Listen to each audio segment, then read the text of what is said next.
All right, everybody. I just figured I'd make a video explaining what was needed to put one of these Predator 670s in your John Deere Gator. Just trying to make it easy for anybody that's gonna take that on. It's not a bad project, a lot of fun. But I couldn't find anything on the internet, so I'm gonna simplify it. Basically, you need a clutch. I ended up getting a new filter because the one that comes on them doesn't seem to be the best. It's just a Chinese filter. Ended up replacing that. Got some Fram 10 weight 30. Went with the Gates belt because they have a good name. Actually make them locally, so I like to support local businesses when you can. Even though I bought a Predator engine made by the Chinese. But there's the belt number.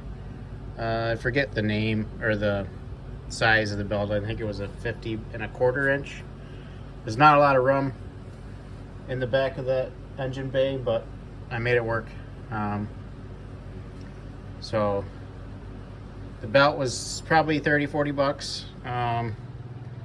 Biggest cost was the engine. That was about $1,000. And then the CV Tech clutch, as you can see there, $299. And then I did buy the wiring harness that just simplified everything. It was all color coded, matched right up to the Predator motor. All I had to do was use some common sense, plug it in, run it underneath the Gator, and plug it into the dash. Also, for the exhaust, I picked this bad cat up at AutoZone. It ended up working perfect, fit right on in the same bay with some welding. And then I got John Deere paint, and I ended up for the first time getting that hardener. I've never used it before, but it actually worked pretty well, and it seems to be it seems to be holding up nice. So other than those things, I did get a steel plate from local metal place to weld to the existing frame, and then bolt the engine to that. And ended up taking the oil level sensor out, which you can see there because I've heard that causes problems. And I did relocate the oil cooler off to the side, which I'll show you in a second here. But that's pretty much all I can think of for material. I'll take you over here and show you the finished product. You can kind of see the steel plate down in there that I painted just to prevent it from rusting. And new Fram oil filter, Gates belt, CV clutch, and thrust muffler. But yeah, have any questions, leave them in the comment. I'll try to get back to you. But I figured I'd fill people in looking to do this project. There's the oil cooler I had to relocate. So I did have to pick up some new hoses for that.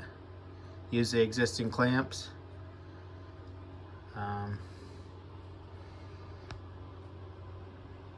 Ran a new gas line to the existing tank. I heard a lot of stories that the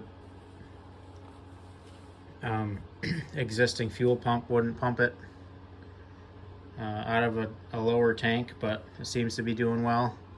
I'm yet to know whether it's going to be able to support, whether the generator is going to support headlights or not. It does seem to be charging the battery up good. I did hook it up to my volt tester, and it seems to be reading some good volts to keep the battery charged at least. So I'll get headlights hooked up and hopefully it holds up. I mean, worst case scenario, they do make kits to hook onto this side of the flywheel, or whatever you want to call it, and then I just have to fabricate a mount for some kind of alternator, but it doesn't seem like it'd be too hard of a job.